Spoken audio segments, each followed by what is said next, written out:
And we are live. And we are here with not one, but two foolish people who decided to join here. We have Mikel, unpronounceable last name, and we have David Tullius. Welcome, guys. Thank you. Thanks for having us. And yeah, appreciate it. And you told us that your last name is actually made up, right, Mikel? So it's based, we're going to get real nerd. It's based in Tolkien, Sindar, and Elvish. Nice. So because you figured that would be something easy for people to remember and spell. And I like the alliteration. So Michael's my actual first name. I like the alliteration of the name. I didn't think about how difficult it is to pronounce. I was just like, I want a pseudonym. I want a pen name because like there's multiple elements for the reasoning behind that.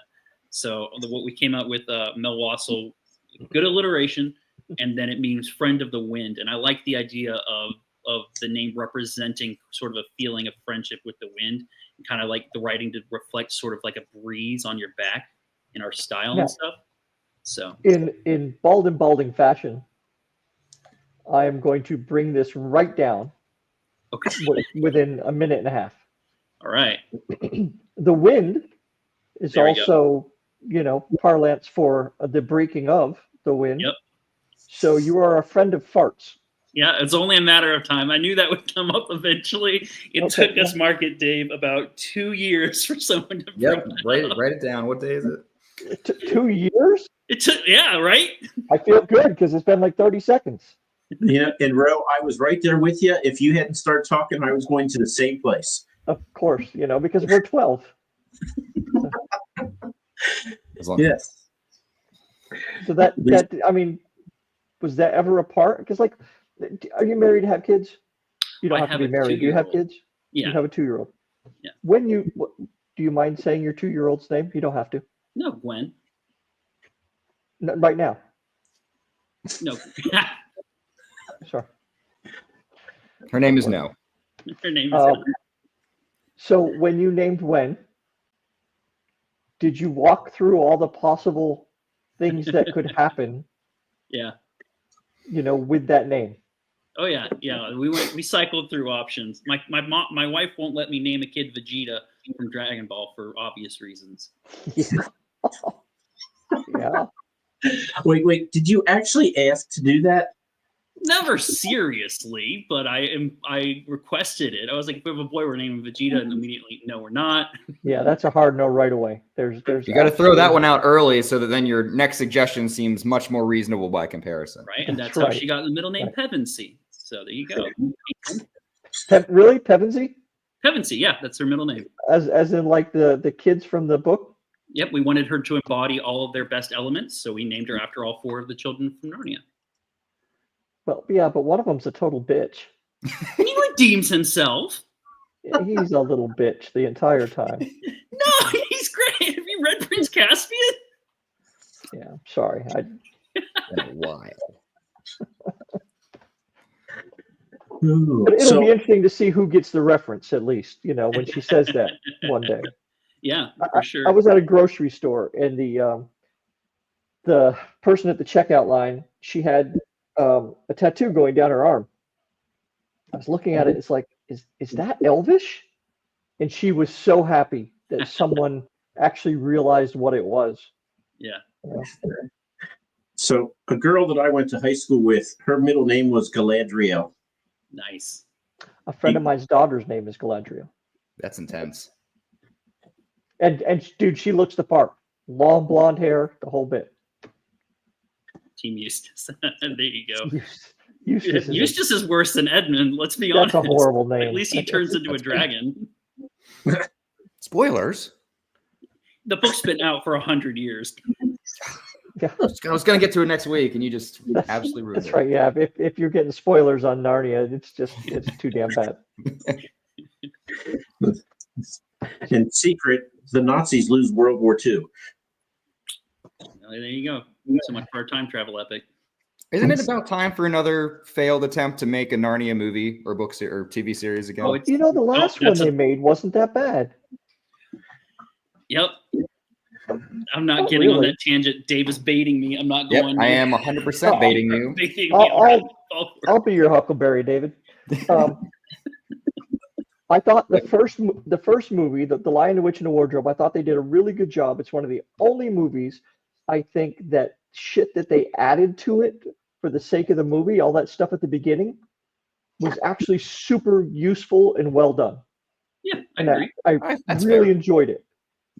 The second one wasn't as good, but it was still quite good.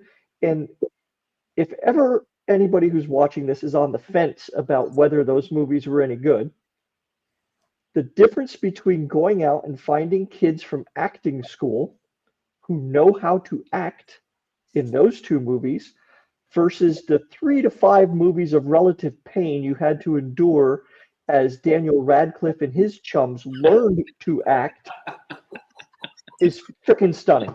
Taking shots at Harry Potter. All right. And we're just about to have another go at Harry Potter, aren't we? So Yeah, we are, apparently. Nobody likes it. see if they learned their lessons that time. I doubt it. So, Ro, do you want to ask your questions? Yeah, I may as well get it out really early, I guess. So you guys have seen the Potter films and read the books. Yes. Yeah. Who was the hero of Harry Potter? Oh, the hero of Harry Potter? Who was really the hero of Harry Potter? I've heard a couple of Different. I have my take. I've heard another take that I absolutely will accept. Okay. But Okay. I think there are some interesting potential answers to that. I would argue, if I'm being serious, it's Neville Longbottom. I'll give Neville I think. Yeah, I've seen that. I've seen that argument that it's Neville. I'm not entirely sure that's. If you say Dumbledore, I'll fight you. I was not going to say that. I'm not having that freaking child endangerment. He shouldn't be within 500 yards of that fucking school. All of them. Yeah, there's a reason that school's not in. Yeah, yeah, exactly. Just See, the problem with Neville though is he only has that one shining moment, right? right. That's it. All the rest of the time, he's lucky to even be there. He is, but he stands up to his friends from the very beginning. He's consistent. Yeah, but let's face it. If he was your friend in high school, he would have been the dude you threw in the back of the car as you filled the car with cigarette smoke just to annoy him. Oh, that was me. So that makes sense. We're writers. It was probably most of us. Yeah. Okay, so if you're not being serious, then who do you think? If I'm not being, I mean, I think there's. If you'd asked me, here's the response for you. If you'd asked me 10 years ago, I would have said Snape. Okay. That was 10 years ago, though.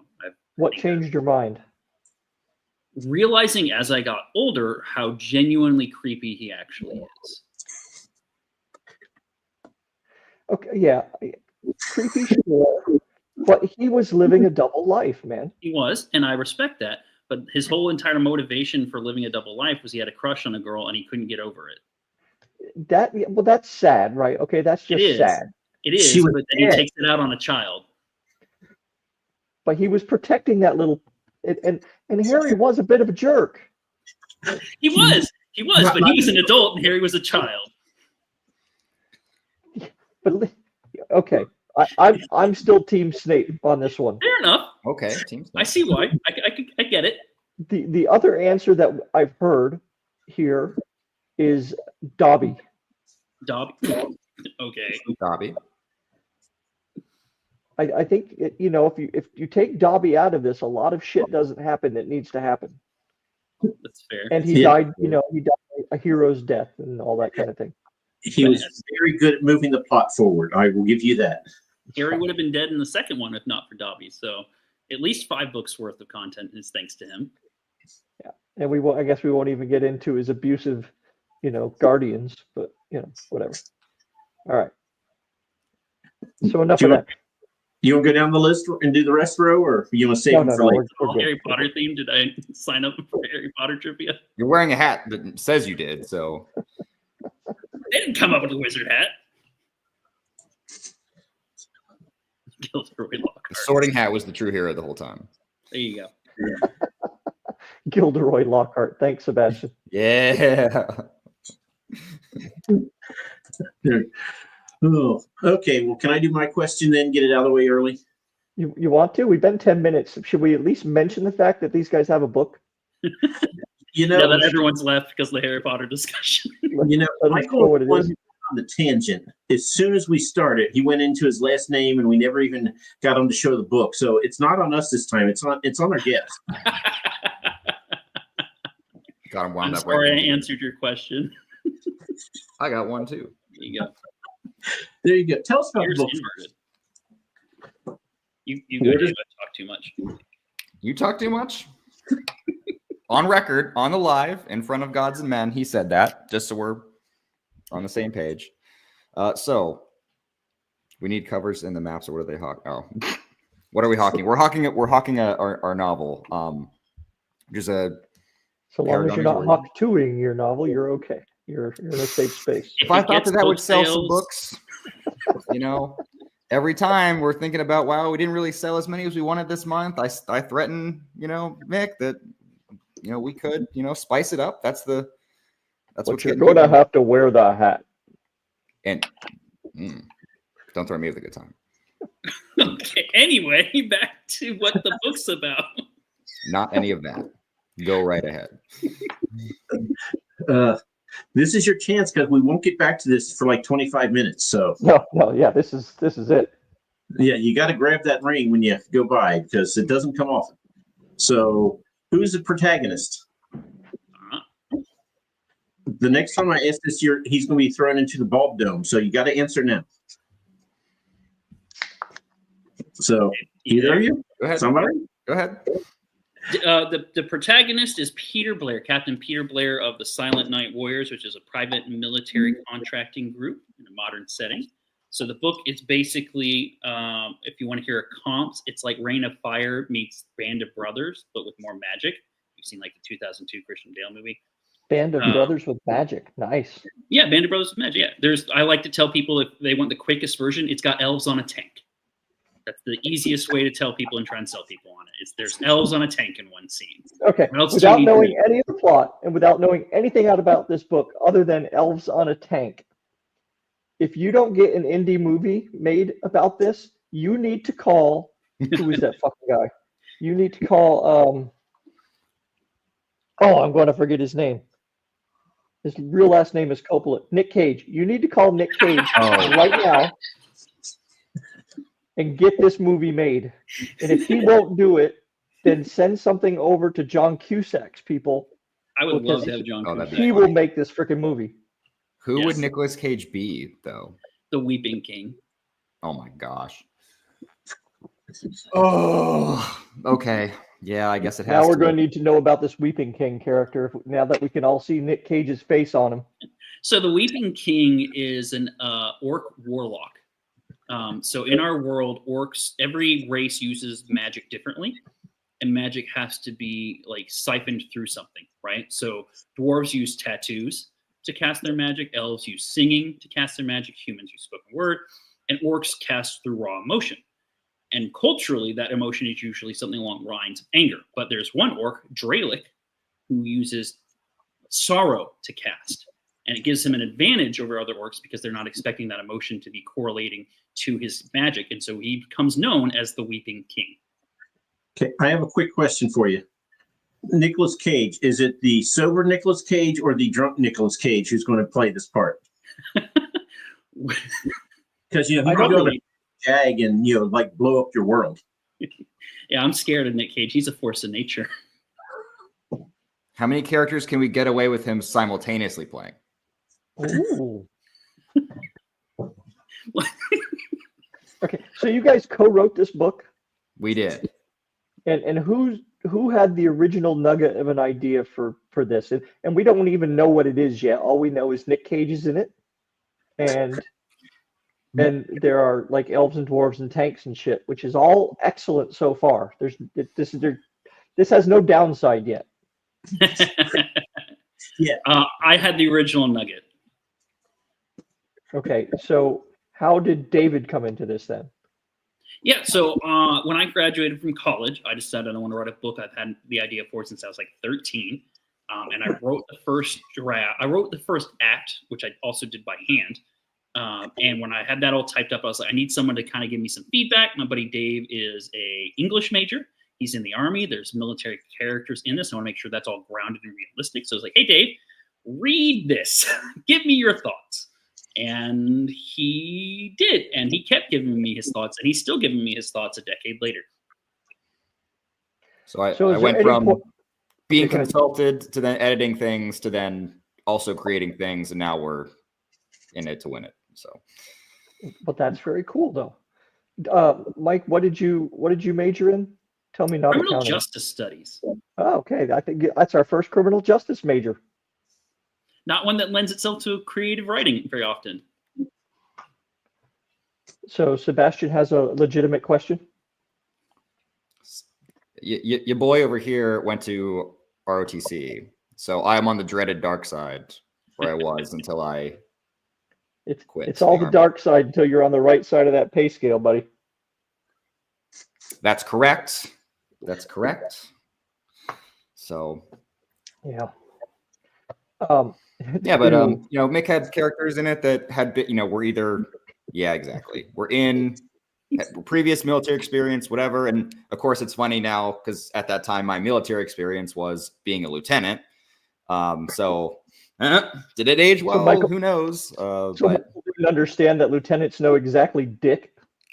See, that's the fun thing. Correct. We had jokes about that in the book that Dave wrote into the book. Like, we make fun of lieutenants in the book because of what Dave wrote in it. There is a lieutenant that doesn't know dick in the book, and he gets made fun Is of Motrin mentioned at all? I don't think we made a change your socks and 800 milligrams of Motrin joke in the first one. There needs to be a Motrin joke in there. I think there does. I think you're right. Yeah. That's a Simon thing. That would probably work in 2. Yeah, for sure. It's one of the biggest shocks of coming back to civilian life is you buy a thing of Motrin over the counter and they're 200 milligram pills. It's like, what the hell is this? I'm going to have to take like 12 of these. Yeah. Freaking ridiculous. This giant bottle isn't what is going to solve all my problems. Yeah.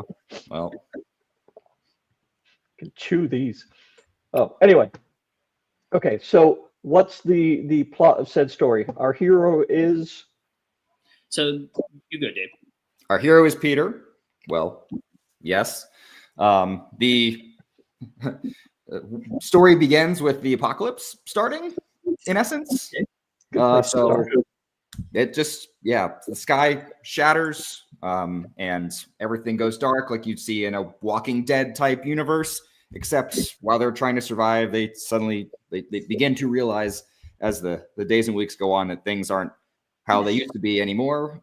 Basically, magic has returned to the world after being absent for many thousands of years, and now the repercussions of that are all over the place. So there's magical creatures. People start to find out that they have these latent magical abilities. Some people, as you see in many apocalypse or post-apocalyptic literature and fiction, take advantage of things, right? There's some humans are the worst monsters type situations, but also there are hordes of orcs led by a guy calls himself the Weeping King. So we got that to focus on too. So there's 3 points of view. Peter's the main guy here for number 1, and then there's some supporting cast with them that you get to see it from a couple of different perspectives. One's a like a teenager, and then a woman who's a student at the local school. So the orcs and all the dwarfs and all that, they didn't exist before the end of the world? Yeah, that's part of the mystery. That's part of the characters trying to figure out what's going on, because it's essentially a modern world setting. It's okay. Set in and then the apocalypse happens, and all of a sudden there's dwarves and elves and orcs and stuff everywhere. And it's the question of the characters are trying to figure out, well, where did they come from? How did they get here? What's going on? The world is ending. Okay. And regular people, like some of the real dipshits of this world, now have magic at their disposal. Yep. The dipshits and the evil ones. The Act 2 primary villain is what you just described. Yep. Awesome. One of the dipshits of this world has magic now. That's like the whole second act's main villain. I mean, that's bad enough in a medieval kind of European setting, but in this world today, oh, good grief.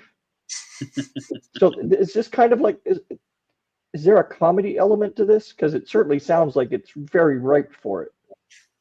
I don't describe it as a comedy book, but there is comedy woven into it for sure.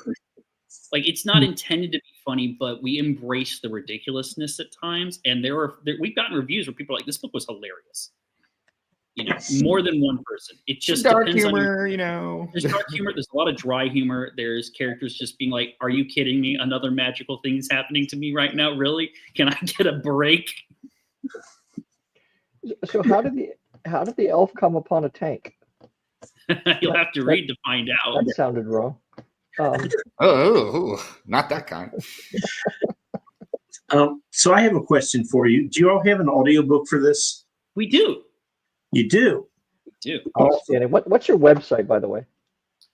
Just Michael Melwasul. I've got a link tree. I don't have a full website. Just Michael Melwasul. Give me something I can put in the bottom. Let me type it out. So I know. Linktree.com/Michael Melwasul. Yeah, put it in the comments there. Yeah. That'd be great. Oh, Here we go. I got you. So how long did it take from starting this during college or after college until you got it published? There we go. Second link. There we go. Let's see. Started in 2017, and then we published in 2023? 23. Yeah, midway through 2023. So about 6 years. Not counting the twinkle in your mind's eye idea of it when you were a wee lad.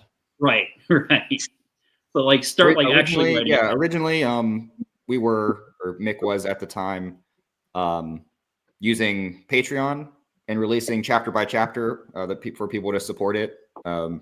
Initially, and that was pretty successful. So figured keep on going and got it together. So. This is how old are you, Michael? 30. Oh, okay, all right. So yeah, it wasn't right away then. It took a little while. It took a bit, yeah. Put that poli-sci degree to good use? I mean, in my day job, yeah. There's elements of the poli-sci degree in the story though. And that really is just based in like human psychology, which is a really interesting component of the poli-sci degree, is how much it focuses on human psychology and the question of why is crime committed, and all the theories about why crime is committed. So my personal degree. I forgot. Sorry. I just wanted. It's kind of funny. He just went with it, but he just kept going with it. I just auto-corrected the criminology, but whatever. Yeah. Same thing. What I said is still true. So what do you do for work now? I do background checks. Awesome. Yeah. International background checks. If you did mine. And David, what do you do? I'm a full-time student. So I went back. I'm using my GI Bill to go back and get a master's. So. Oh, nice. Where are you going to school? I'm currently taking the degree online. It's a small school in San Antonio, Texas called St. Mary's. So can I address that comment real quick? The age level for the book is a little, it's 13 up.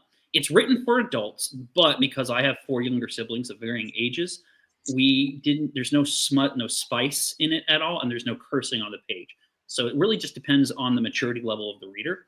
It is written for adults, but I've had kids as young as 10 read it and enjoy it, and I have 13, 15.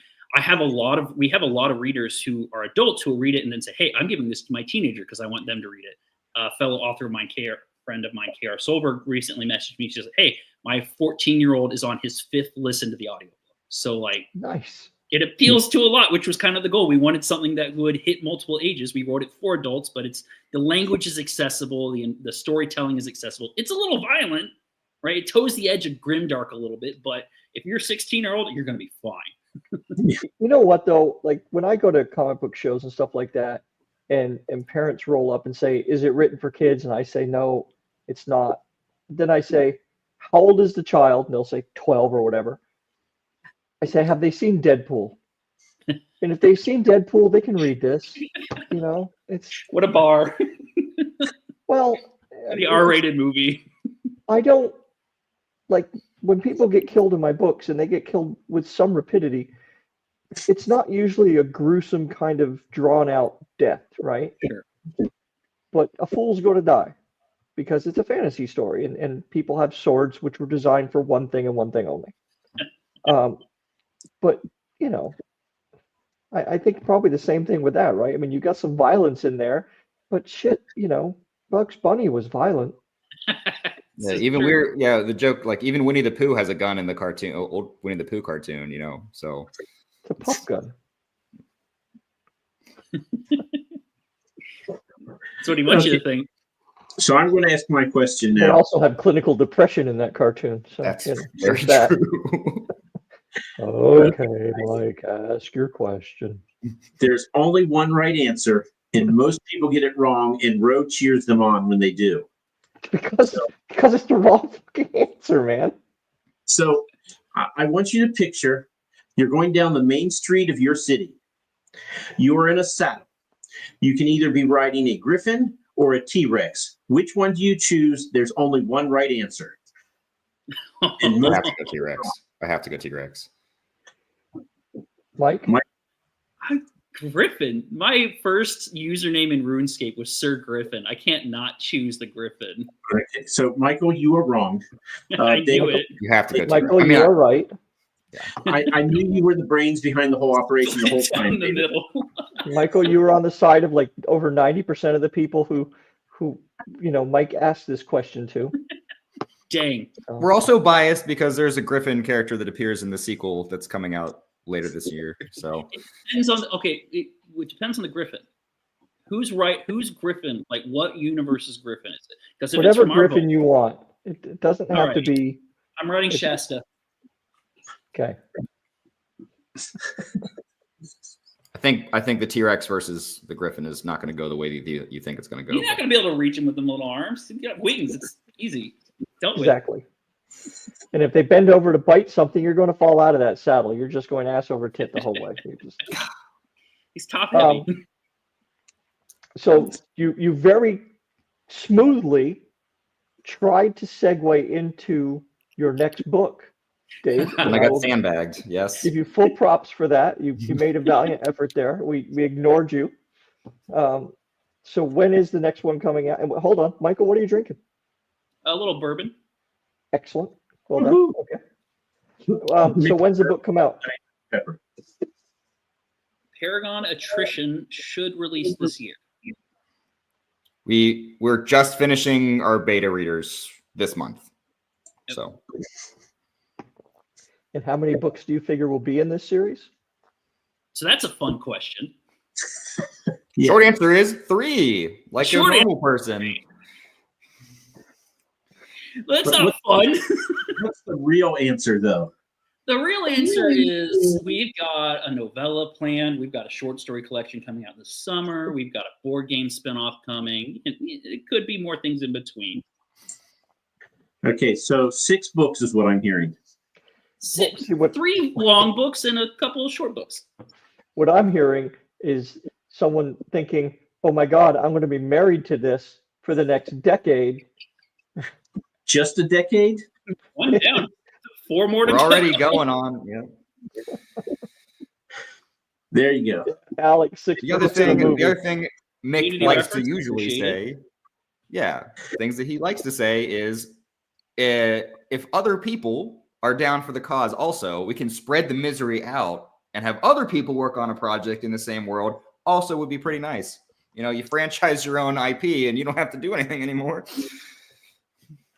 That would be the dream, wouldn't it? Have you done pretty well with this one so far? I'm assuming no, because you're here. But you have the map behind you, Mike, which you need to explain before EL throws a fit. So it's like a fantasy map of the United States, which goes with the vibe of the book. Those mushrooms indicate places we have signed copies. I'm about 15 mushrooms behind, but that's just a map where I'm tracking where signed copies of the book have gone out to. Are there any states you have not signed a copy of that book? Oh, yeah. I don't have a list in front of me, but I don't have any in Hawaii or Alaska. Yeah, okay, that's fair. Okay. Alaska, by the way. Hey, there we go. Talk to me after the show. All right, let's do it. The lower 48, are there any glaring emissions? Let's see. All of New England? Colorado, most of New England,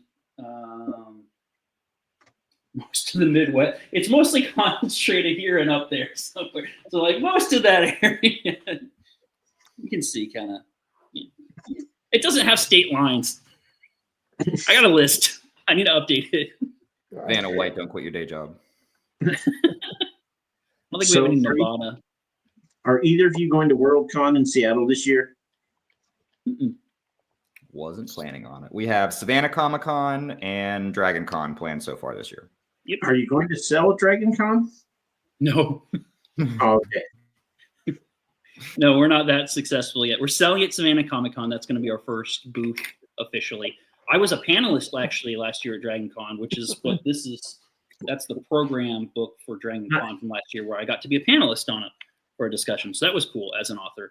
But a Dragon Con table costs what, about $800? no, Last I saw was 500, but that was years ago. no, it's 2K.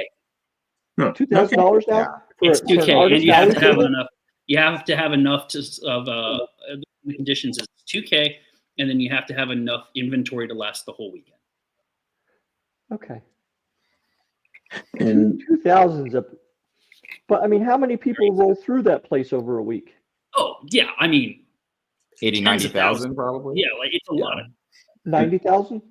90. Yeah, it was 90 and during COVID. Like it's a lot. It's a big convention. So it is not unreasonable to think that you could sell $5,000 worth of books with 90,000 people rolling through there. If you have the resources, What's that? if you have the resources to print that many copies of your book. you just need a house that you can mortgage. I mean, I got you know what? Let's just put the mortgage on. David, you got that big BAS check coming in every month while you're in school. There you go, man. You don't need to pay rent 1 month. Yeah, once the Veterans Affairs Department gets their act together, we'll talk about being comfortable. But we'll Have you not gotten your disability number yet? No. How long? No, so you got us in like a weird limbo space. Yes, based on what they last quoted me, it's going to be July. How long have you been out? Since October. So you're looking at nearly a year. Yeah. Any idea what your number's going to be? I was very conservatively guessing before I went in for all the appointments that I'd be surprised if it was less than 50. I'm pretty confident it's going to be what I wanted. So, well, that's going to be a really nice tax-free boost for you then. yes. Yeah, because you will get it all the way back to, yeah, that'll be awesome. Yep. I The know longer who's it goes, audiobook. the bigger that number is. So, Party at David's house. yeah. And we all know who's paying for the book 2 audiobook now. I mean, hey, we didn't pay for the first one, so maybe we'll see. Yeah, we did a profit share for the first one with the guy. Cormac did a wonderful job on the audiobook. Incredible. So we'd really like to get him back. And it's very well received by people who listen to it. So that'd be great. People really like the audiobook. It's crazy. So I will As far as go ahead, Mike. just real quick to you all. Worldcon, if you want, Palmer Pickering is in charge of the Freebies Lounge, and if you want to have your books printed up and shipped there, they'll be given out free to anybody who comes, and you can get readers in Seattle. Will get your book and hopefully get addicted and then buy the rest of them. All right. If you're interested, hit me up. I can give you the information. But you are just paying for physical copies and shipping them to Seattle for them to be given away free. But you can tell yourself that it's to help your career. Right. See, that's the funny thing. You guys have got us. Like, it's a weird time for both of us because Dave's got his waiting on VA stuff, and then I got let go in January, and I just started back at work last week. So I'm like the last 3 months, no income. Like it's been, it's a funky time. So living apart from each other, as you do, how do you share the writing duties? Do you like one of you write a chapter and send it to the other guy for the next chapter, or do you just do you outline it, or do you just freaking wing it? Carrier pigeon. Carrier Griffin. Solid. Right. Should have known that was coming. Yeah, so we have a shared we have a share drive with outline with hyperlinks to everything. So we both have access at any time to it. We just have a very, very rudimentary highlighter for changes type of system. So we know what we've been messing around with and use comments just to work it.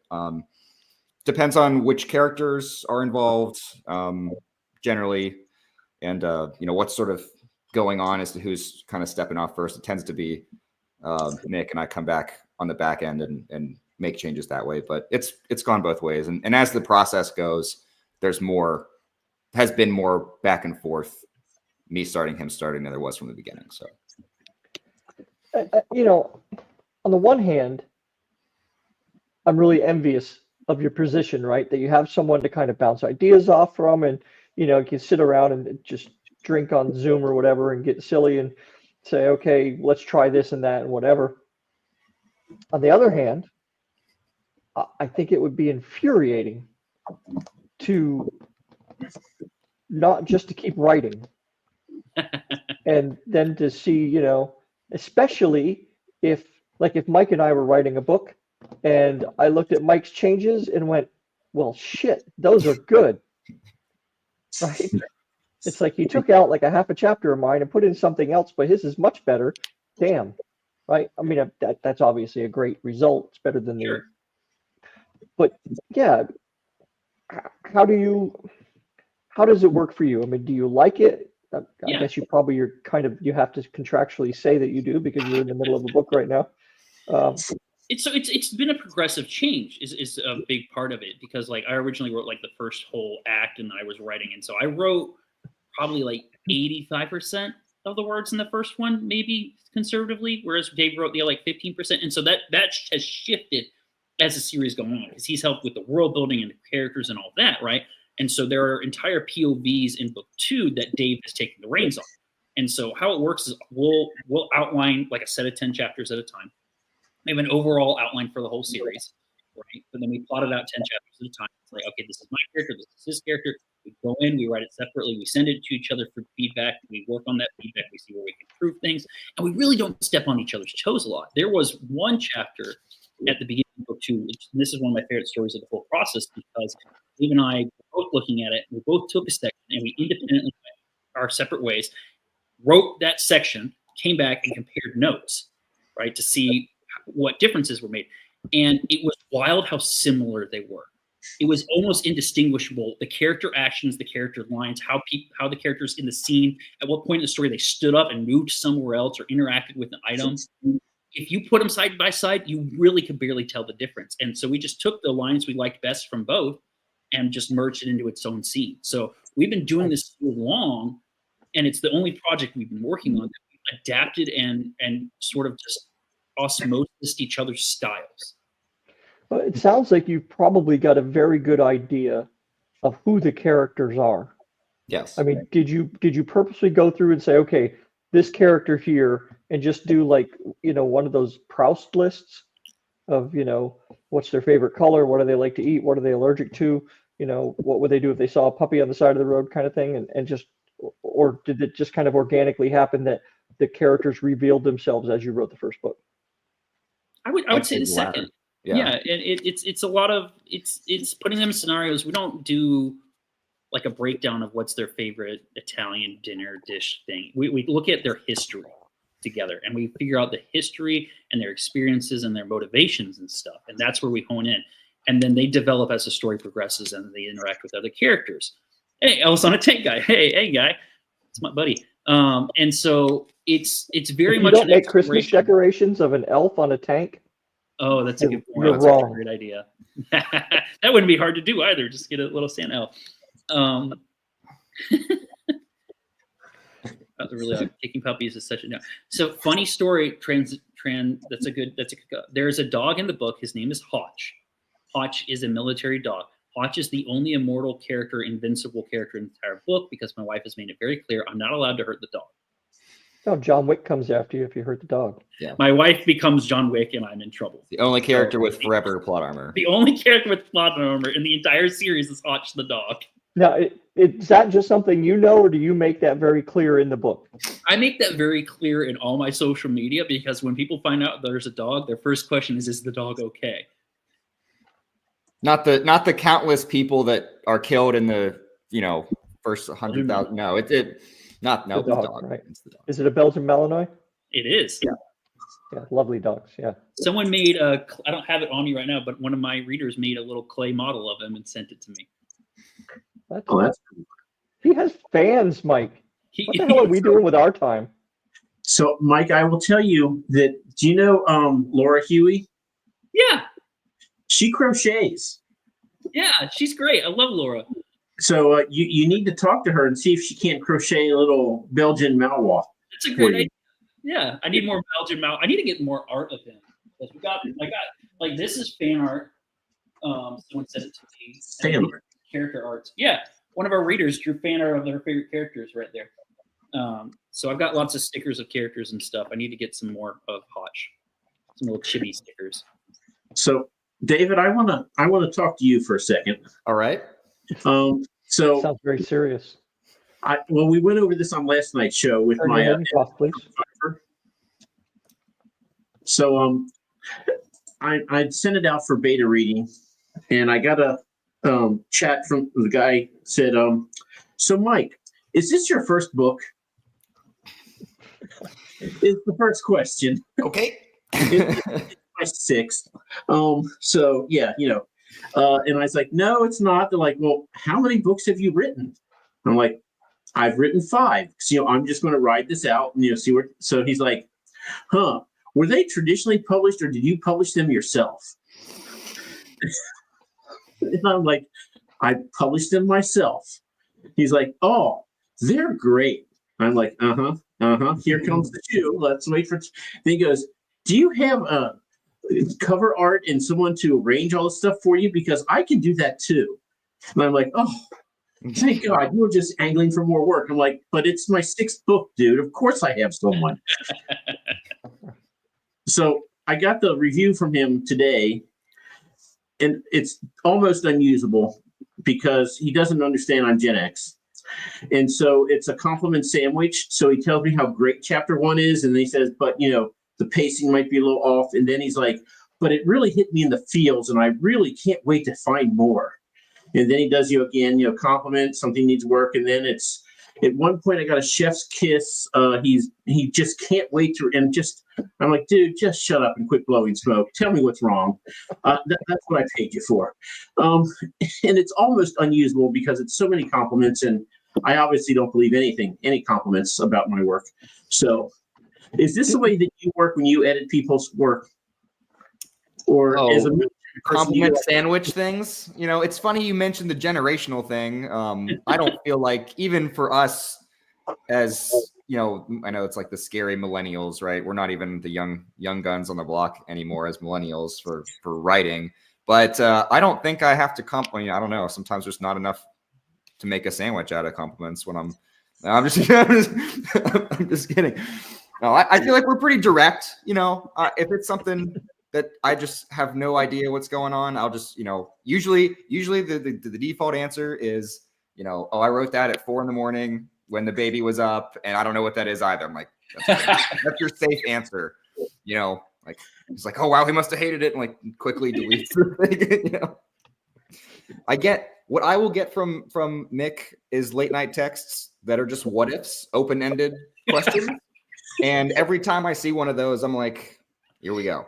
Like, and sometimes it's some off the wall stuff, and I'm just like, I have no idea where you came up with that. And then sometimes those lead to great things, and they've made big impacts on the story. Sometimes I'm just like, what is it that you wanted me to respond to about this hypothetical you've given me? So I try not to sugarcoat anything. It doesn't help us either, and I think that's what the commenter just said as well. I also don't want someone to tell me how great it was and then not hurt my feelings. I'd much rather have someone, hey, look, dude, like, that's what's not going. So what you're saying is this is the last time you co-write with somebody who lives in a medical marijuana state.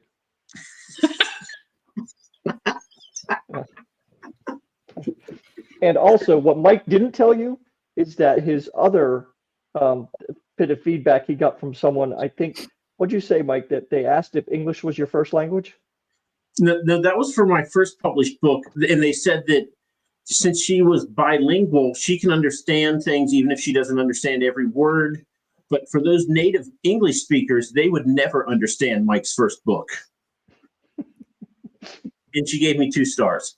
And I'm like, you know what? That's fine. You just said I'm a crazy woman. Ignore everything I said. So I'm like, I can live with that. And it was still 2 stars. Hey, a But, review right, is yeah. a review. Could have been worse. Put it on Yeah, right? Goodreads and I'll take 'em. Amazon and Audible and Story Origin and BookBub, and I stopped looking after then. That's dedication. Bring her so- back. Oh, and she also said, she goes, I'm not sure if I want to read book 2 or not. And I'm like, oh God, no, please no. I mean, that's kind of strange, isn't it, though, right? I mean, I don't like this. I need to tell everybody who has a pulse these are the problems with the book. Still might read another one, though. I mean, Haven't given up on it yet. yeah. It's like slogging through the first season of a television show and then being like, I'm not sure I liked it, but season 2 is coming out next week. So, okay. Rings I of mean- Power. Is that what you're talking about? But I'm a not worried hardcore about that. hardcore advocate for all reviews are good reviews. 2-star, 1-star, 3-star. A 2-star review might have stuff in it that gets someone who has a very different approach to read the book. You know, the websites don't care about the numbers so much as they care about the quantity. You know, I can turn a 1-star review into marketing. Yeah. You know, You I don't can if have- it's written well. Yeah. Even if it's not written well, I can turn it into marketing. If it's something goofy, I can turn that into marketing. Like any review can be marketed if you approach it right. You know, Yeah. just don't go after people who do the reviews because that's unprofessional. Right. You know, I like- wouldn't mind getting a 1-star review that said this is the worst book I've ever read, because Yeah. I would turn that into top 1% of the books ever. There you go. Right. There you go. Exactly. So this is like at the Go read it. absolute pinnacle of all the books this person has ever read. You should find out if they're right or not. Exactly. Still bought a copy to say that you didn't like it. So, I mean, I guess Hey, look. we've had some very fringe reviews. You know, I think everyone might get every once in a while one that's just like, I'm not really even sure if you read the book. Like, is this the wrong comment section that you were in? Like, what were you trying to tell us here? I You're can't reviewing the understand. wrong book. Yeah. Yeah. My favorite book, my favorite review of all time is on the back of the book. It is quite simply, it just says, survived a house fire, 11 out of 10 durability. Because a buddy of mine from college bought the book. His house burned down. The book was the only thing that survived his house fire, and he wrote that review, left it on Amazon, and bought another copy. Magic is real. So Nice. it's a I had fireproof somebody- book.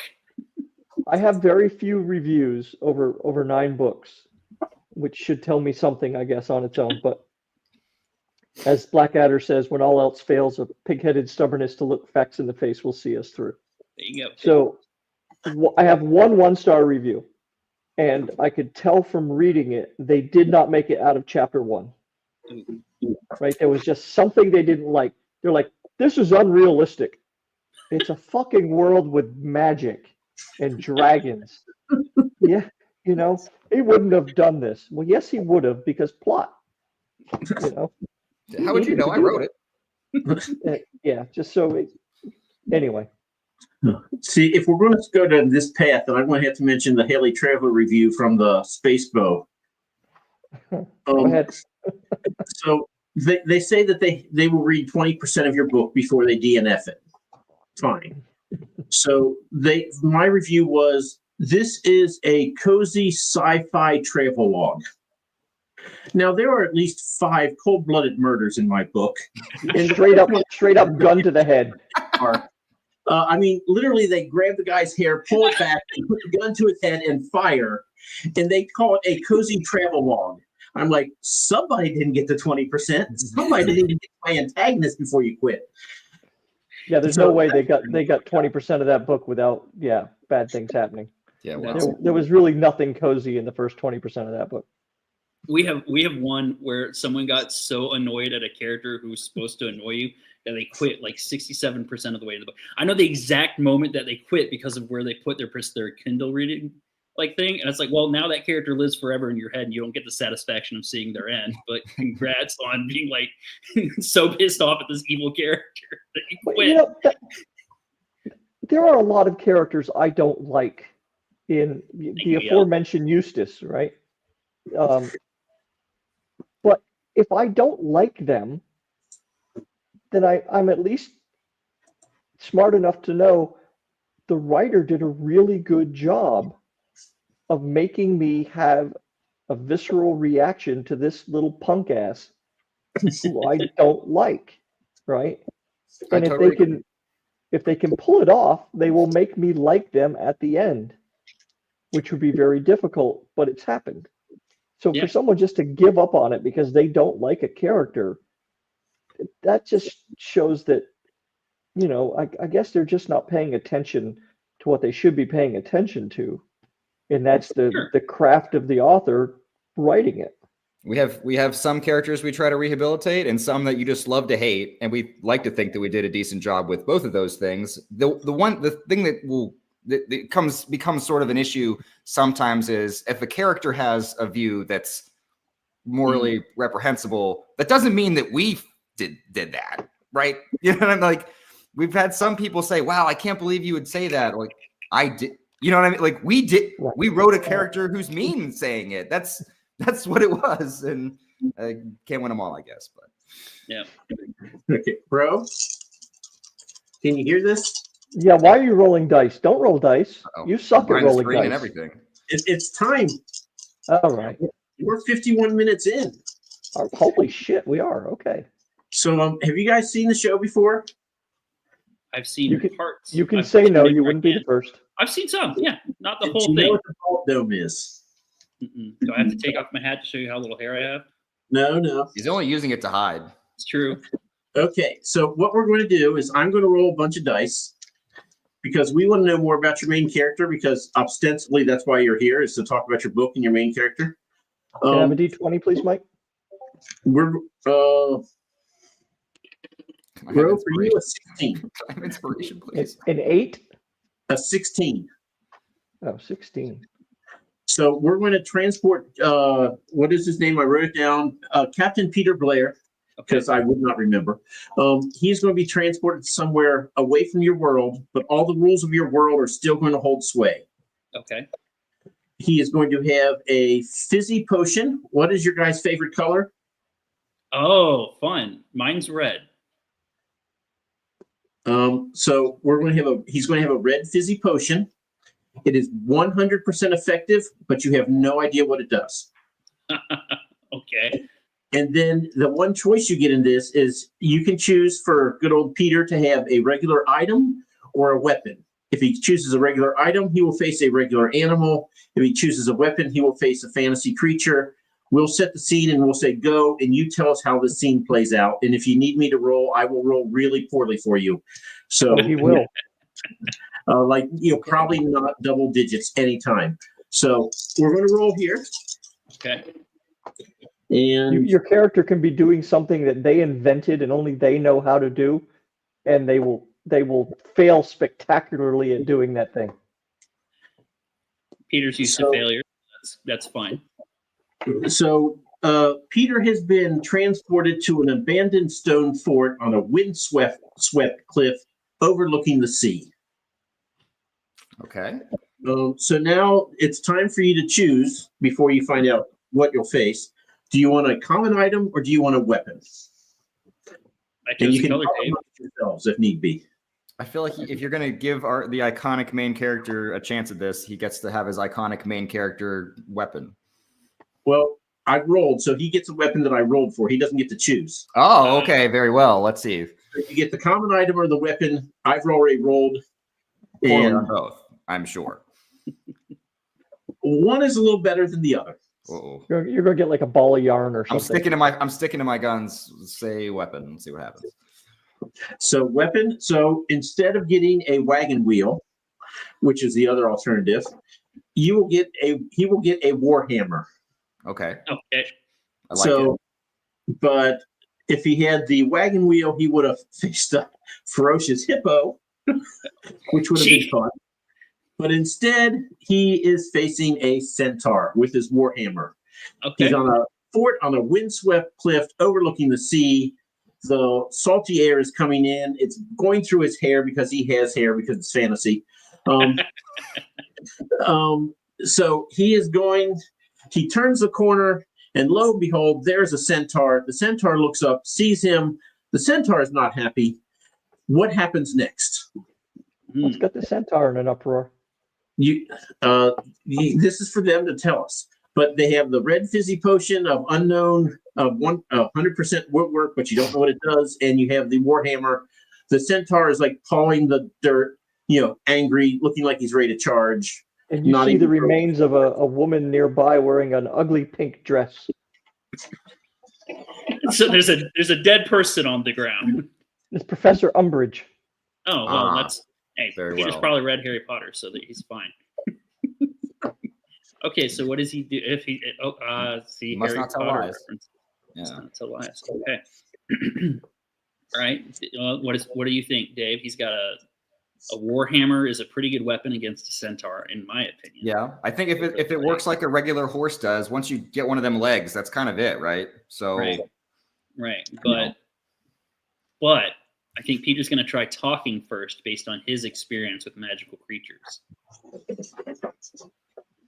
Yeah, I get. Or I imagine turning the corner. You're wet because it was raining outside. You see the body. You look down. He says something snarky about how this is the third castle they had to try to take over, and sees this centaur look all cross his arms and say, "You shall not pass." He sees the dead body. He goes, "Okay," and goes to send it. Ro, should we give the centaur a weapon or not? Or should I roll for it? Why wouldn't the centaur have a weapon? What weapon would he have? Probably a bow and arrow. It's usually a bow, right? Centaur. Yeah, a bow. Take advantage of those, opposable thumbs. Okay, so he has a bow. He has now pulled his bow, and he has an arrow, and he has it notched. He hasn't drawn the bow yet. What do you do? Raise the hammer defensively. Okay. That is just encouraging the centaur to actually take aim now. Okay. And the fun thing would be to drink the fizzy drink, right? Or throw the fizzy drink at the centaur. It is 100% effective. Right. Given Peter's history with strange liquids and bottles, Dave, what do you think we do? Do we have him yeet it at the centaur? I think he throws it and charges to try to give him a second with the bow guy. I think he overhand toss and then just runs in like a crazy person. Probably not going to work, but that's the story of his life. This is what we need to know about these characters. He has a background with fizzy drinks that isn't good. I mean, that makes me want to read more. Good. So, Ro, they threw the potion at the centaur. Mm-hmm. You are the only person who knows what it does. The centaur starts backing up. Okay. Walking backwards now. Okay. Still got his bow leveled at you. Did we hit him with the potion? Yes. Yeah. Oh, yeah. You hit. That hits automatically. Okay. So it hits automatically. Do we see any visible changes? Other than him walking backwards? No. Well, dang. Knowing Pete, this dude's not a runner, so. No, he's not. He's a runner. You mean running toward danger? Yes, on purpose, with no regard for his own safety. So bring it on. Excellent. Yeah, he's clearly here to fight. He's been summoned here. This isn't the first time he's been transported across realities to fight someone. He just got done with the tournament with a bunch of other authors' characters, and he kicked all their asses. He's done this dance before. He won Indie Author March Madness. Let's go. Warhammer ready. Tell us more about that after this is over. Sure. But okay, so Centaur is backing up. Does he charge? What does he do? Does he just wait and see if he'll walk off the cliff? Is the Centaur's back to the cliff? You're telling the story, so you can, Well, if it's up to me, the Centaur's back is to the cliff, and Peter's just going to approach cautiously and carefully. Okay, the Centaur's not going to back off the cliff. You don't know that. Horses are jittery. I'm the Centaur for this particular bit. Oh, okay, all right. He's not going to back off the cliff. Oh, please kill the Centaur. Please. Oh, did I say that? I say Peter just Mike, give me a 13 or better. That's not going to happen. Ooh, a 14. Oh. You do notice that as Centaur's moving, he is moving solely in reverse. Okay. Keep approaching. That might be a potion of reverse. Something crazy. Peter's just gonna keep advancing. I think we're good. I mean, he doesn't have to walk like in a straight line backwards. Just But every circling time he backwards. moves, he's doing it in reverse. Okay. We try and back him up off the cliff. Trying to angle him. So Okay. he is now turned, so his ass is facing you.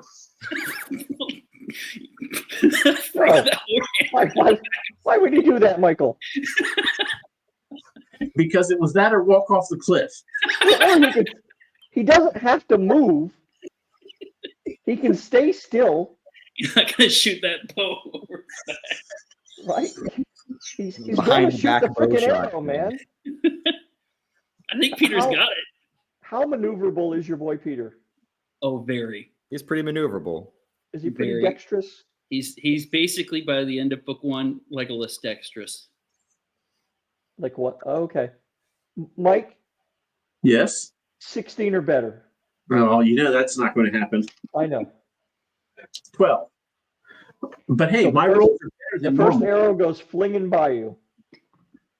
Here's another thing about Peter that we haven't brought up. He's got a magical spidey sense. Hmm. So odds of him getting hit with a shot are pretty low. Okay. Mike, 18 or better. Oh crap. Oh no. I shouldn't have said anything. 12. I'm like rolling double what I normally do. Yeah, he really is. Another arrow goes winging by you. Okay. So is Peter getting closer as these arrows are going by him? Sure. I'm assuming he's charging. He's gonna have the give him one chance to surrender, or his leg's going off. You're offering the Yeah. centaur He's an a intelligent being. chance to surrender. Well, would Peter? Well, here's the question, Dave. Would Peter give him a chance to surrender? He shot at him twice. Not after shooting at him. No, he's going for the legs. Fair enough. He had his chance. 18 or better, Mike. Oh, you know that's not going to happen. 11. At least you're consistent. Figures 3 times in a row, people. This is unusual. Centaur has a sword, right? He gets a second weapon now. Why wouldn't he have a sword? You can have a bow and a sword. Would you like me to roll to see what the second weapon is? Sure, yeah. Give us the second weapon. Give him the wagon wheel. He was gonna need it after his legs getting smashed. Mhm. Oh, well, I rolled a 3, so he also has a warhammer. Oh boy. Oh, okay. And yeah, back to single digits. All's Still right in the facing world. away, though, right? What's that? He's still got his ass to us, right? No, he never had his ass to you. That No, was he Mike. never had. I was confused. Okay. The Ro is a centaur, so don't trust what I say, which is Okay, you. Well, as he's taking time to swap weapons, because you got to take a second to swap weapons. Sure, Peter's yeah, just you gonna get a free smack him smack him in the chest or the leg or something. Go for the leg. Leg makes sense. Now, what kind of capability does young Peter have with a weapon? He is a expert with the sword, and one of his best friends wields a warhammer, so he's very familiar with them. 14 or better. Not his weapon of choice, but No, it'll work in a pinch. he's been 14 or fighting. better? He trains against a warhammer. Ooh, you are just lucky. You're living on borrowed time here. 16. Okay. So what kind of damage does a warhammer do to a? Did he hit him in the horsey bit or the person-y bit? I was saying he takes out his foreleg. Is he an armored centaur?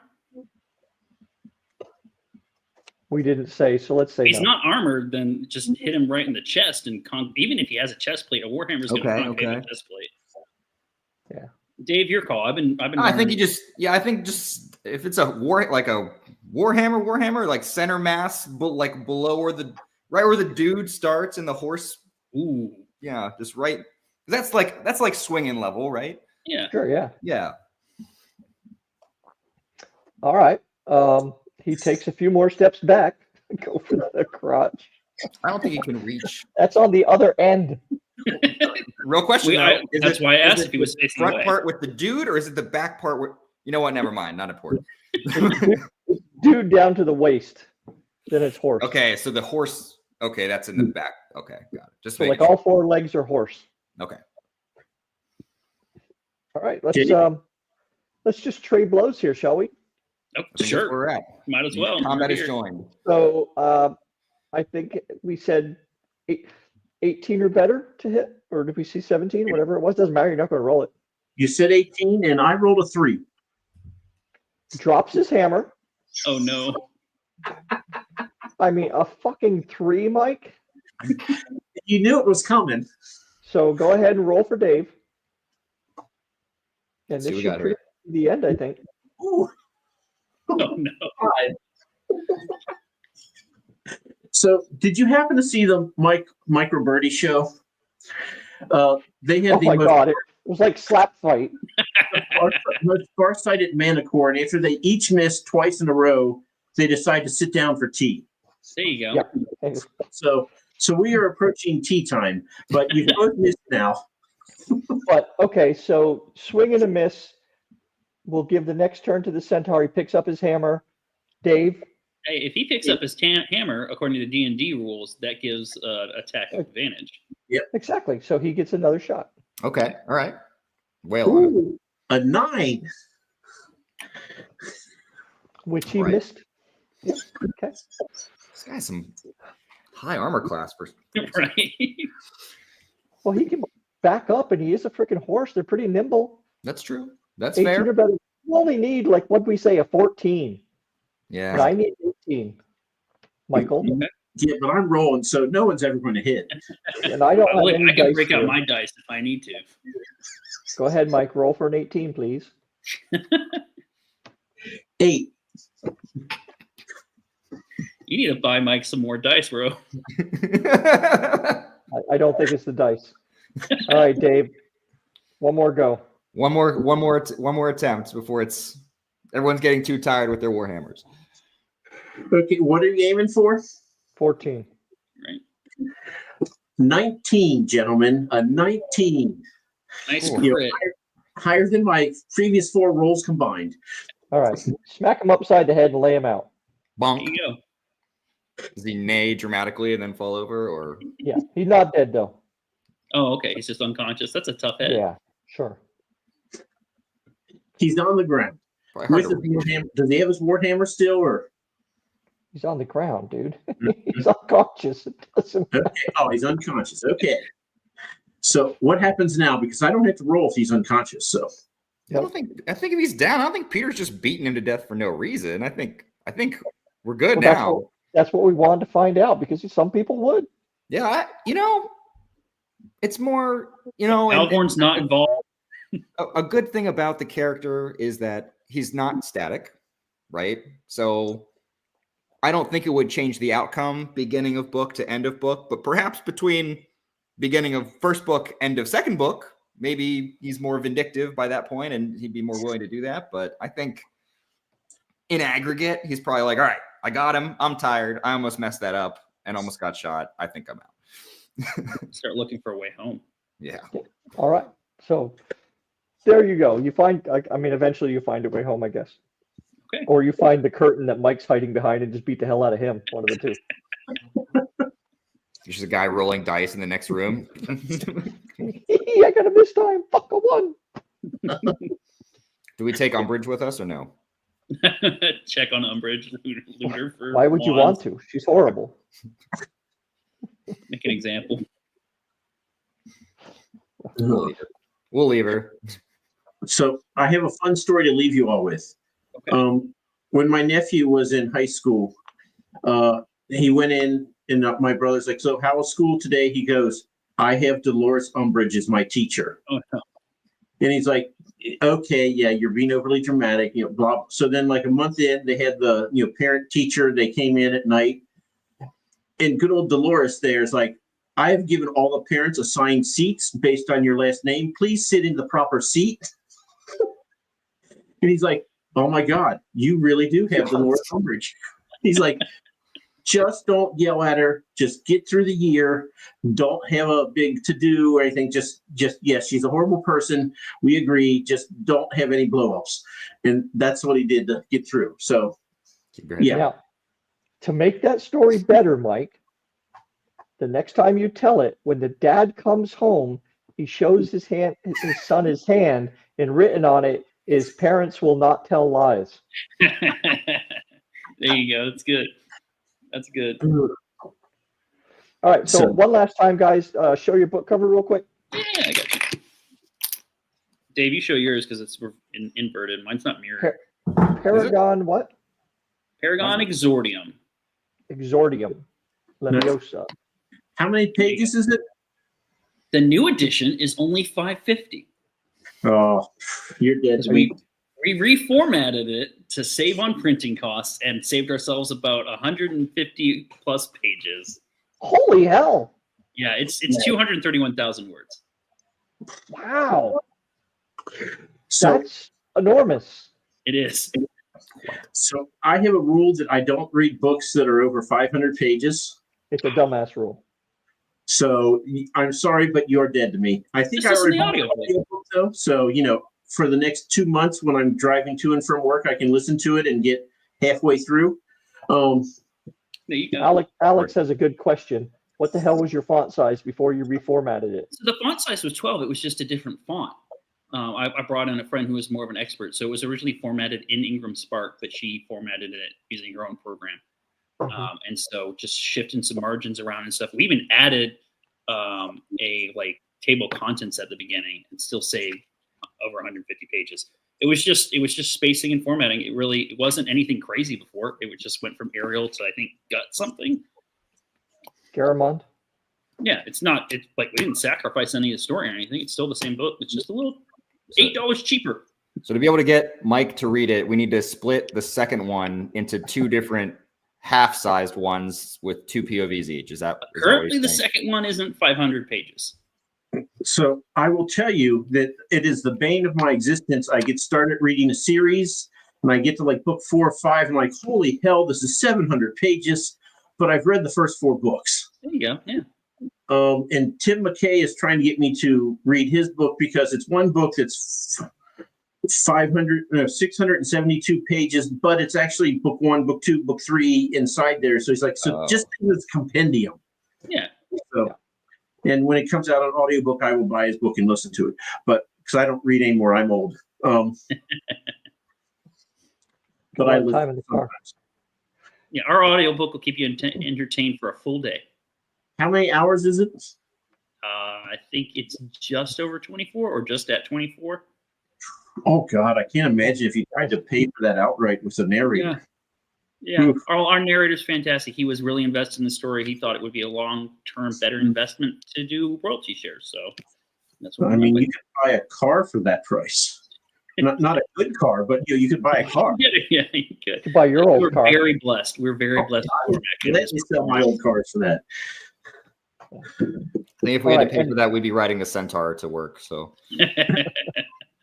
No, a T-Rex. the T-Rex. See, I knew it. We couldn't Man, afford the a feeding T-Rex. cost on that's got to be astronomical. The next installment of the book is coming out later this year. Mhm. I hope. Yep. Okay. Awesome. Plan. And a short story collection in the summer in 3 or 4 months. And So what season is the book 2 coming out in? Do we know? Probably winter. Okay, so November 15th, everyone. You heard it here first. All right, we got a timeline. All right, Dale, let me write it down. Uh-oh. 2 days before my birthday, it's coming out. Okay, We got the cover in work right now, so might as well. Okay. you can do it.